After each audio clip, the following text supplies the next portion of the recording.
Hi masters, hi friends. ముందుగా అందరికీ నా యొక్క హృదయపూర్వక నమస్కారాలు తెలియచేస్తున్నాను. స్వాధ్యాయం బుక్ రీడింగ్లో భాగంగా యోగులతో నా ఆత్మకథ, పుష్పప్రకాష్ అత్యం గారిచే వ్రాయబడినటువంటి పుస్తకం నుంచి మనం జ్ఞానాన్ని తీసుకుంటున్నాం కదా. సో మరి ఈరోజు సెక్షన్ కంటిన్యూ చేసుకునే ముందు చక్కగా ధ్యానంలో ఉంటూ ధ్యానానికి సిద్ధమవుతూ జ్ఞానాన్ని తీసుకుందాం. మరి సెక్షన్ స్టార్ట్ చేసుకునే ముందు అందరూ ధ్యానానికి సిద్ధంగా ఉన్నారా? చక్కగా పనులన్నీ ముగించుకొని ఆధ్యాత్మిక ప్రయాణంలో స్వాధ్యాయం కోసం ఒక 30 నిమిషాలు మన కోసం మనం కేటాయించుకుందాం. అమ్మ వారి యొక్క అనుభవాల్ని ఎంతో చక్కగా ఈ పుస్తకంలో పొందుపరచటం జరిగింది. ఆ జ్ఞానాన్ని మనం కూడా తెలుసుకుంటూ అద్భుతమైన ఆ యొక్క శక్తి తరంగాల్ని ఆస్వాదిస్తూ మనము కూడా ఆ ఎనర్జీస్కి కనెక్ట్ అవుతూ చక్కగా ముందుకి సాగుదాం.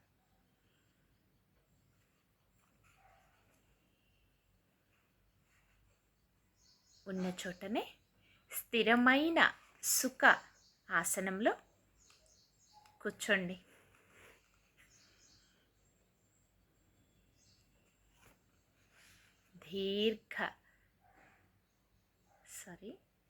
వేళ్ళల్లోకి వేళ్ళు పెట్టుకోండి. మీ 2 కాళ్ళను కూడా క్రాస్ చేసుకోండి. 2 కళ్ళను క్లోజ్ చేసుకోండి.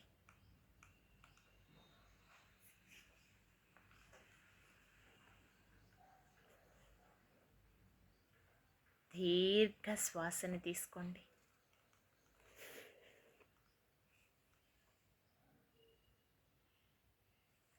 నిదానంగా శ్వాసని బయటికి వదిలివేయండి.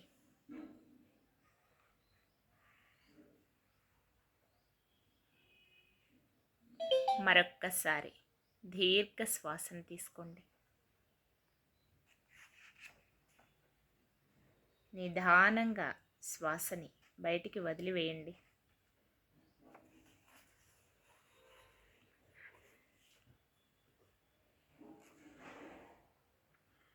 ఇంకొక్కసారి దీర్ఘ శ్వాసను తీసుకోండి.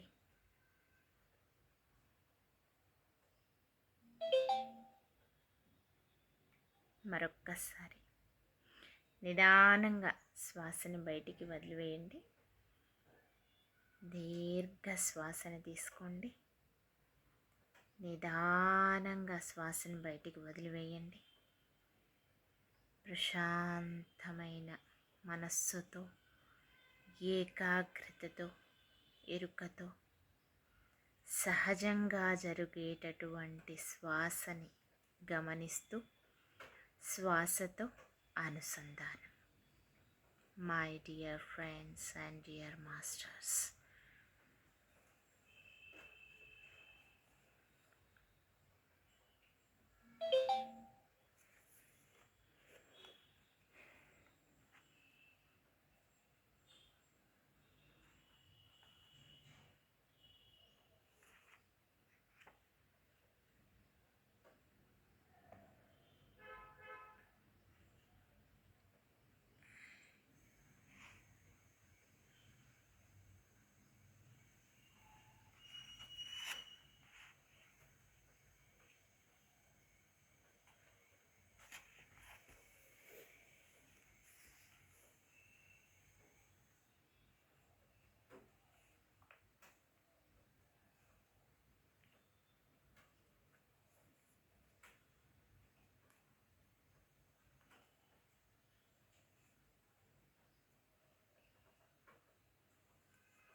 Okay, my dear masters and my dear friends, చక్కగా ధ్యానంలో ఉంటూ ఈ జ్ఞానాన్ని స్వీకరించవలసిందిగా మనస్ఫూర్తిగా కోరుకుంటూ సెక్షన్ని స్టార్ట్ చేస్తున్నానండి. వాయుగమనం 25/11/1997.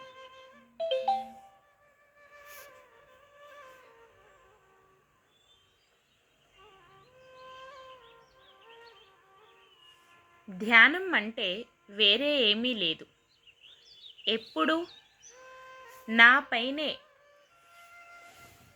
నాకు గమనికే. ఆ రాత్రి పడుకున్నాను, తెల్లవారుజామున బాడీ రిలీజ్ అయి ఎవరో గురువు వచ్చినారని చెవిలో వినిపిస్తూ ఉంది. అప్పుడు నాకు తెలిసిన వాళ్ళు అయితే బాగుండును అనుకున్నా. మా నాన్నగారు, ఇంకొకతను నర్సయ్య, ఇద్దరూ వచ్చారు. మీరు భూమి మీద లేరు కదా అన్నాను.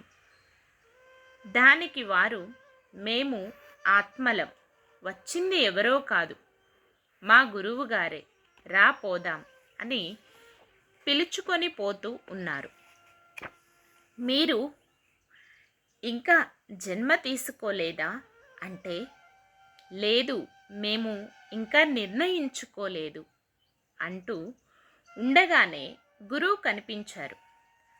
ఆ మహా ఆత్మ ప్రేమతో నన్ను నిమురుతూ, సాధన జ్ఞానం రెండు మిళితమవుతున్నాయి. అక్కడ నువ్వు ఎంచుకున్న మార్గానికి ఎవరి సహాయం ఉండదు, జ్ఞానం పొందుతావు. ఎక్కువగా ఆత్మతో మాట్లాడుతూ ఉండు, మనస్సులో ఏ ఆలోచన పెట్టుకోకు, హాయిగా సాగిపో అన్నారు. ఇలా నేను ఒక్కొక్క మెట్టు ఎక్కుతూ ప్రతి ఒక్కరి నుంచి జ్ఞానాన్ని తీసుకుంటూ శరీరపరంగా వచ్చే రోగాలు, కష్టాలు కానీ ఎంత మాత్రం పట్టించుకోకుండా నాలో నేను ఆనందించేదాన్ని. ప్రతి క్షణం గురువుగారు ఏ ఊర్లో క్లాస్ చేస్తున్నారో వాళ్ళెంత అదృష్టవంతులు అనుకునేదాన్ని. కానీ నా ఆత్మ ప్రతి క్షణం నన్ను గమనిస్తూ నాకు కావలసినది తను అందిస్తుంది. శరీరానికి ఉన్న తల్లిదండ్రులు కొంతవరకే గమనించగలరు, ఎదిగే వరకే గురువు. ఎదిగిన తరువాత రెక్కలు వచ్చాయి అనే గమనం మనదైనప్పుడు ఆత్మ మన చుట్టూ వాతావరణం ఎంతో మార్పు చెందించి ఒక తల్లి తన బిడ్డకు రక్షణ ఇస్తూ ఎక్కడ తిరుగుతున్నా ఎలా గమనిస్తుందో అలాగే మనస్సు కూడా ఆత్మ ఎన్నో రకాలుగా వాయుగమనం ద్వారా ప్రతి క్షణం ఆనందంగా ఉంచటానికి చూస్తుంది. గురువులు ఎప్పటికప్పుడు మన ఆలోచనలను దిద్దుతూనే ఉంటారు. కాబట్టి శ్వాస మీద ధ్యాస మనకెంతో ముఖ్యం.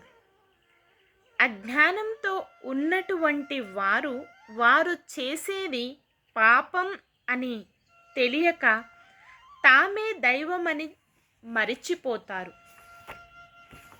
అదే జ్ఞాని ఒకసారి ఎవరైనా నీవు దేవుడు అంటే వెంటనే స్పందించి తనలో ఉన్న దైవాన్ని కలవాలని జ్ఞానవాకిల్ని తెరుచుకొని తపనతో గమనిస్తూ ఉంటారు.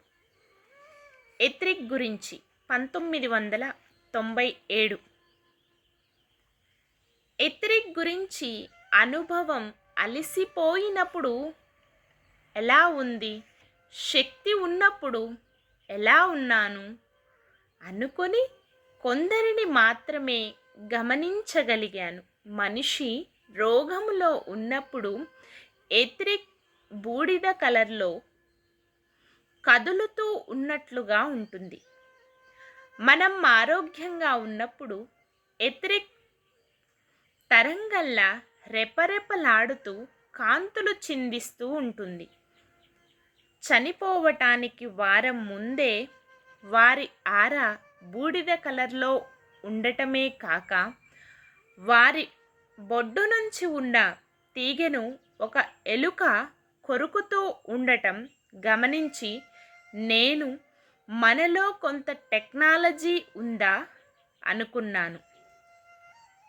ఇతను తొందరలో చనిపోతాడా అనుకుంటే వారం టైం ఉంది అని అంతరం నుంచి మెసేజ్ వచ్చింది. అలా వారానికి అతడు శరీరం విడిచేశాడు. మృత్యువు అనేది క్షణాలలో వస్తుందనుకుంటాం, కానీ మనిషికి చనిపోయినట్లు తెలియదు. కనుక నరికేసిన శరీరంలోంచి ఒక పఠాన ప్రాణశక్తి వారికి కానీ ప్రక్కవారికి కానీ తెలుపుతూ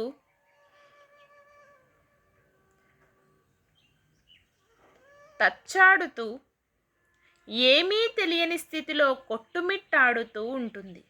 మెదడులో ఎలక్ట్రిక్ కరెంట్ తయారవుతూ రక్తం మెదడులోకి విద్యుత్ తయారయ్యేందుకు ఉపకరించే రసాయనిక పదార్థాలను చేరవేస్తూ తయారైన విద్యుత్ మెదడు కణాలలో కాంతితో ఛార్జ్ చేయబడి నిలువ ఉంటుందని, మరణించిన తరువాత కూడా కాంతి 3 నుంచి 5 నిమిషాల వరకు పనిచేస్తూ ఉండేలా చేస్తుంది. ఒక చనిపోయిన వ్యక్తి ద్వారా తెలుసుకున్నాను. ఇంకా చెప్పాలంటే అతని ఆరా ఆ కళేబరం దగ్గరే నెమ్మదిగా తచ్చాడుతూ ఉంటుంది. శరీరం పక్కనే ఉన్న ఆరాను చూసి ఎన్ని రోజులు ఏ కారణం వల్ల మరణానికి లోనయ్యాడు అని కూడా తెలుసుకున్నాను కూడా. ఇంకా ఆరా మాయం అయిన ఎథరిక్ మాత్రం దయ్యంలా శరీరాకారంలో దగ్గరలో తిరుగుతూ ఉంటుంది. ఆరోగ్యం బాగుండి అకస్మాత్తుగా దుర్మరణం సంభవిస్తే ఇలాంటి ఆత్మలకు సడన్గా ఎక్కడికి వెళ్ళాలో ఆలోచించే జ్ఞానం ఉండదు. అలాగే తిరుగుతూ ఉంటారు. ఇది స్త్రీ శరీరమా పురుషుని శరీరమా అని మాత్రం తెలుసుకోవచ్చు. శరీరపు ఆలోచన విడిచి ఇలాంటి వారు ఎవరైనా వచ్చి మేము పైకి పోవాలి అని అడిగితే వారి కోరిక మేరకు మీ పని అయిపోయింది, ఇక్కడ నువ్వు ఉన్నట్టుగా ఉండే నువ్వు ఎంతో నష్టపోతావు, ఇక్కడ నీవు ఉన్నట్టుగా ఉంటే నీవెంతో నష్టపోతావు, తిరిగి భూమి మీద రావటానికి నీకిదే మంచి అవకాశం అని చెప్పి ధ్యానం నేర్పు అని నా అంతరంగంలోంచి వచ్చేది. అలాగే చేసేదాన్ని. తిరిగి వారు ఎక్కడ ఉన్నది కూడా చెప్పేవారు. ఇలా చేస్తూనే మన కార్యక్రమాలకు ఏ ఆటంకం లేకుండా చక్కగా పనులు చేసుకుంటూ మంచి స్నేహితులతో పరిచయాలు కూడా ఏర్పడ్డాయి. 2013వ సంవత్సరం పూర్తయ్యే వరకు ధ్యానంలోనే తెలుసుకోవాలనే అనుకుంటూ ఉండేదానిని. పుస్తకాలు చదివినా అర్థమయ్యేది కాదు. మన స్థూల శరీరం పిండం చుట్టూ తెల్ల పొర వ్యాపించి ఉంటుంది. ఎథరిక్ ఆరా అంటారు. తెల్ల పొర చుట్టూ పలుచటి పొర ఒక గుడ్డుల పై పెంకు ఎలా ఉంటుందో అలా ఉంది. చుట్టూ ఉన్న అమరిక కూడా అచ్చం కోడిగుడ్డులాగా ఉంటుంది. శరీరం చుట్టూ ఉన్న ఎథరిక్ ఆరాను రక్షిస్తూ ఉంటుంది. మన కర్మకు మనమే బాధ్యులం. 27/1/1997 నా వద్దకు సూక్ష్మ శరీరముతో ఒక మాస్టర్ వచ్చి ఈ రోజుతో ఈ జన్మ కర్మ తొలగించబడింది అన్నప్పుడు ఒక వారం రోజులు ఎంతో సంతోషంగా గడిపాను. వారం తరువాత ధ్యానం చేసి పడుకున్నప్పుడు ఒక 9 ఏళ్ల పాప, ఇది నీ గత జన్మలో ఉన్న సంచిత కర్మ. గురువులు నీకు ఇమ్మంటున్నారు అన్నది. నేను నా చేత కాదు, ఇప్పటికే అలిసిపోయాను, నాకీ శరీరం వద్దు, పైకి వెళతాను అన్నాను. లేదు, ఇది నీ జన్మ కర్మయే.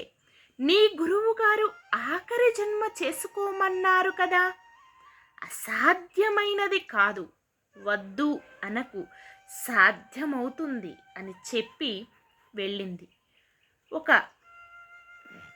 జల్లెడ నిండా పప్పులు, బెల్లము, గోధుమలు, 2 నిమ్మ పండ్లు, ఉప్పు, ఆకులు, ఒక్కలు, అగరబత్తి అన్నీ ఉన్న పళ్ళాన్ని చేతిలో ఉంచారు. మీరు కనిపించాలి నాకు అని ధ్యానానికి కూర్చున్నాను. 9 ఏళ్ల పాప రూపంలో బుట్ట నిండా పూల చెండుతో ఆ వచ్చిన మాస్టార్ను అడగగా వాటికి అర్థం ఇలా ఉంది. గోధుమలు అంటే సూర్యుడు, బియ్యం అంటే చంద్రుడు, శనగబేడలు మరి పప్పులు అంటే బృహస్పతి. ఈ ముగ్గురు వచ్చి నీకు సహాయం చెయ్యాలని చూశారు. కానీ నువ్వు నీ ఆత్మ మాటనే వింటావు. అక్కడికే వెళ్ళి తెలుసుకో. ఇది మాస్టర్స్ పరీక్ష, నెగ్గాలి, ఆస్ట్రాల్గా తెలుసుకోవాలని బయలుదేరాను. ఎందుకు?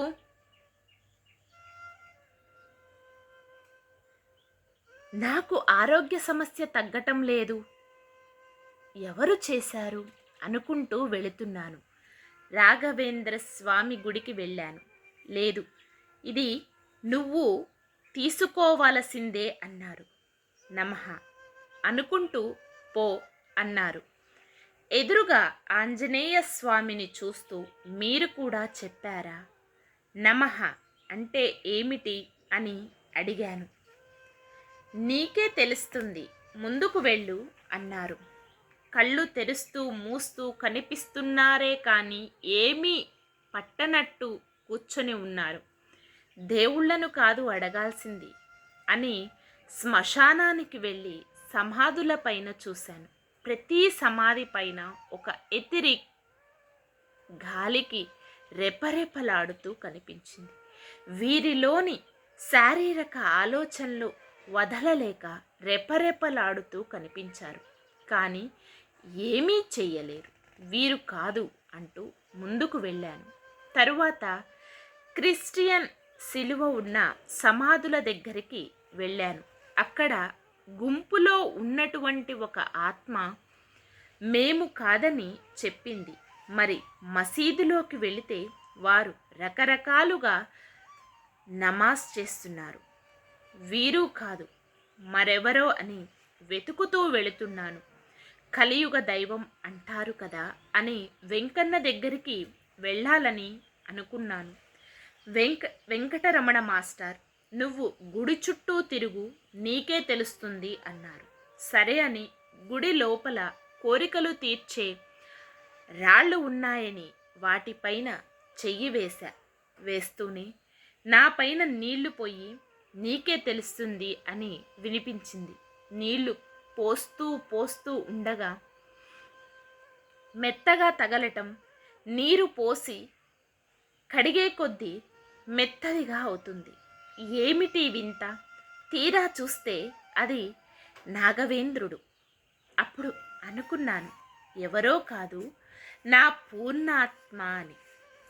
ఈ ఆత్మలతో జ్ఞానం తెలుసుకోవాలని ఒక పరీక్ష పెట్టారని, అంతవరకు ఉన్న కోపాన్నంతా శాంతంగా మార్చి శరీరంలో చేరుకున్నారు. ఎవరూ ఏమీ చెయ్యలేరు. ఆత్మజ్ఞానం తెలుసుకునేదాకా నన్ను ఎలా పరీక్షిస్తూ ఉన్నారో తెలుసుకుంటూ ఉన్నాను. మన జన్మను మనమే ఎంచుకొని వస్తామని తెలుసుకోవటం ఎలా? 1997 మన కష్టాలను, బాధలను ఏరికోరి తెచ్చుకుంటాము. ఎలా? ఆ వివరం రాత్రి సూక్ష్మ శరీర యానంలో మొదట నేను పుట్టక ముందు ఆ మేడపైన ఉన్న దేవుని గది మూలకు ఒక పుట్ట ఉండేది. అక్కడ ఆ పుట్టలో నా మూలం ఉంటూ అమ్మను నాన్నను చూపించి, వీరి గర్భంలో నీవు ప్రవేశించాలి, నువ్వు అనుకున్న పని జరగటానికి ఇదే మంచి అవకాశం అని తెలియచేసింది. అమ్మ గర్భంలోకి 5 నెలల వరకు వచ్చిపోతూ స్థిరత్వం అనేది 5వ నెలలో వచ్చింది. నీకన్నా ముందు వచ్చినటువంటి ఆత్మను కూడా నేను వస్తున్నాను, నాకు సహకరించమని కోరుకో, నీ పని సావధానంగా జరుగుతుంది అన్నది. అప్పటి వరకు మా అన్నయ్యను వాడు వీడు అనే దానిని అప్పటి నుంచి ప్రేమగా అన్నయ్య అని పిలవటం మొదలుపెట్టాను. నేను పుట్టినప్పుడు సమయం తెలియదు, అది తెలుసుకోవాలనే కోరికతో మళ్ళీ ధ్యానానికి కూర్చున్నాను. మళ్ళీ సూక్ష్మ శరీరయానం మొదలుపెట్టాను. నేను అమ్మ కడుపులో నుంచి బయటకు రావటానికి మా ఇంటి ప్రక్కనే ఖాళీ ప్రదేశంలో చుట్టూ ప్రహరీ గోడ, 2 కొట్టాలుండేవి. అక్కడ ఒక కొట్టంలో స్థలాన్ని చూపించారు. పక్కకు ఒక తోటలా ఉండేది. నేను పుట్టిన సమయం చూడాలనుకున్నా. మా అమ్మకు డెలివరీ చేసిన వాళ్లకు కూడా సమయం ఎలా చూడాలో తెలియదు. సరే అని అమ్మ గర్భంలో నుంచి ఎదురు కాళ్ళతో బయటికి వస్తున్నాను. నా ఎదురుగా నీలి కాంతులతో ఉన్న ఒక అమ్మవారి కాంతి శరీరాన్ని చూస్తూ అక్కడ కూడా నేను సమయం మర్చిపోయా. అచ్చం నాలాగే ఉందే అని చూస్తూ ఉండగానే నా మూలాధార చక్రంలోకే వెళ్ళటం చూశాను. అప్పుడు స్పృహలోకి వచ్చి పసిపాపలా ఏడవటం మొదలుపెట్టాను. మళ్ళీ వర్తమానంలోకి వచ్చి ధ్యానానికి కూర్చున్నాను. గురువుగారు చెప్పినట్లు మనం పూర్ణమని తెలుసుకొని ధన్యవాదాలు చెప్పాను. అక్కడ పూర్ణాత్మ ఎంత జాగ్రత్తలు తీసుకొని భూమి మీదకు పంపుతుందో తెలుసుకున్నాం కదా. మనమంతా గురువుగారు చెప్పినట్లు పూర్ణాత్మలమే. ఇంకా గత జన్మల కర్మలు ఉన్నాయా? 1997. హాయిగా పడుకొని నిద్రపోతున్నాను. ఒక ఆమె డాక్టర్లా కనిపించి, నీకు ఆపరేషన్ చేస్తాను, రెడీగా ఉండు అన్నారు.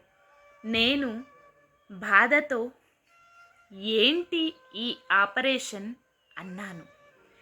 నీకు జ్ఞానం అనే కొడుకు పుట్టబోతున్నాడు కనుక పావు భాగం కర్మ, మరి జ్ఞానం ముక్కలు భాగం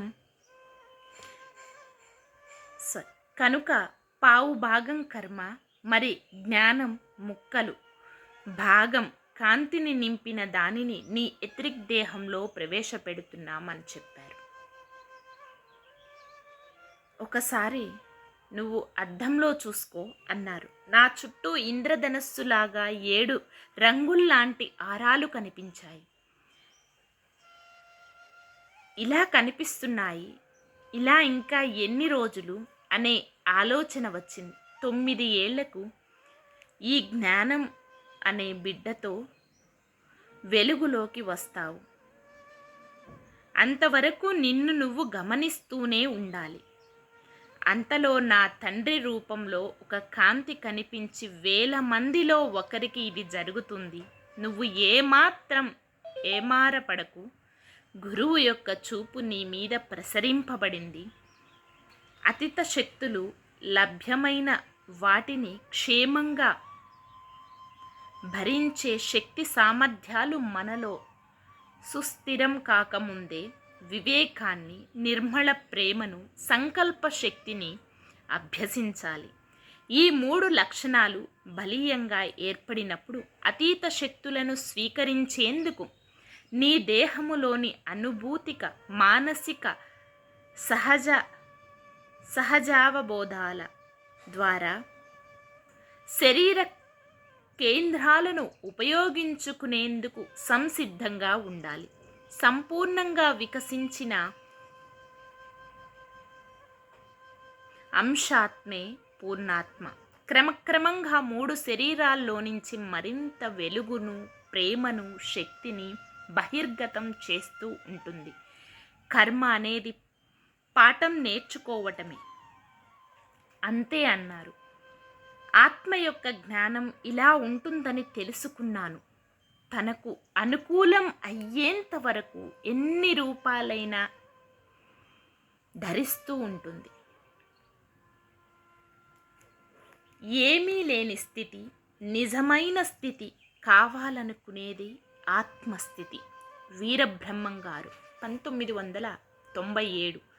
నేను మొదటి నుంచి ఈరోజు ఏ రూపంలో జ్ఞానం అందిస్తారో మాస్టర్స్ అనే ఆలోచనతోనే నిద్రలేస్తాను.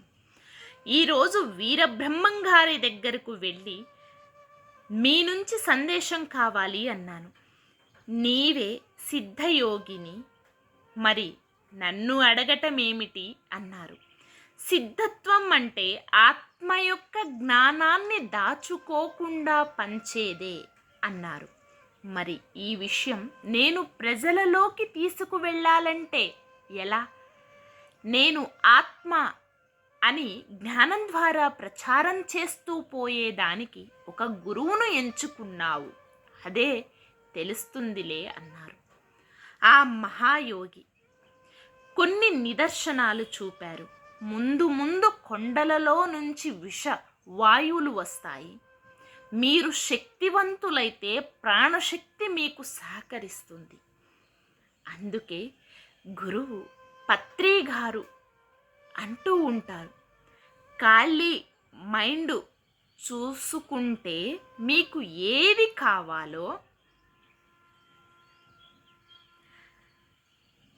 ఖాళీ మైండ్ చేసుకుంటే మీకు ఏది కావాలో అది అందుతుంది. అంటే మన మైండ్ ఎప్పుడు కూడా ఖాళీగా ఉండాలి. అప్పుడు మనకు కావాల్సిన అంతా కూడా అందుతుంది. ఎన్నో రకాలుగా ధ్యాన ప్రచారం చేస్తూ ముందుకు వెళ్ళటమే మన పని. సాదా సీదా అనుకుంటే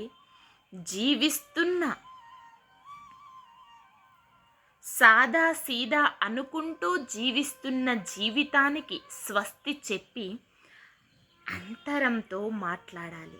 సాదా సీదా అనుకుంటూ జీవిస్తున్న జీవితానికి స్వస్తి చెప్పి అంతరంతో మాట్లాడాలి. అంటే ప్రకృతి సహకారం కూడా కావాలి. తన ఒడిలో ఉండి ఈ శరీరము ద్వారా మీకు అందిస్తున్నాను. ఈ భూమిని బాగు చేసుకునే డ్యూటీ మనమే ఎంచుకొని వచ్చాం. మనకు మనమే బాగు చేసుకోవాలి. వేరే ఎవరైనా ఈ భూమిని బాగు చెయ్యటానికి జ్ఞానాన్ని మాత్రమే ఇవ్వగలరు. బాగు చేసుకునే విధానం మనదే. ఓకే మై డియర్ మాస్టర్స్, ఇదండి మరి ఈరోజు సెక్షన్. మరొక సెక్షన్లో ఇంకా అద్భుతమైన జ్ఞానాన్ని తీసుకుందాం. సెక్షన్ క్లోజ్ చేసుకునే ముందు ఆఖరి క్షణం ధ్యానం. నా వంతు ప్రయత్నించానండి మీకు జ్ఞానాన్ని అందించడానికి. ఏమైనా తప్పులు పొరపాట్లు ఉంటే మన్నించండి. ఇప్పటి వరకు మనం తెలుసుకున్న జ్ఞానాన్నంతా మనలో నింపుకోవటం కోసం ఆఖరి క్షణం చక్కగా ఎరుకతో శ్వాసను గమనిస్తూ శ్వాసతో అనుసంధానం. My dear friends and dear masters,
my dear masters and dear friends, ధ్యానం కంటిన్యూ చేసేవాళ్ళు చేయండి.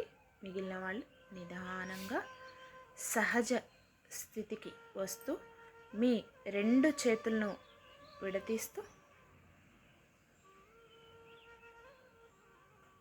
మీ కళ్ళ మీద పెట్టుకోండి. 5 4 3 2 1 0. మీ 2 చేతులను మీ కంటికి ఎదురుగా పెట్టుకొని నిదానంగా కళ్ళని ఓపెన్ చేయండి. Thank you, thank you, thank you.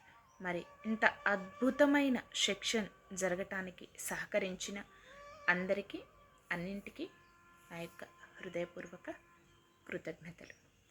Thank you everyone, love you everyone. Thank you to all, love you to all. Thank you universe, love you universe. Survey జన సుఖినో భవంతు.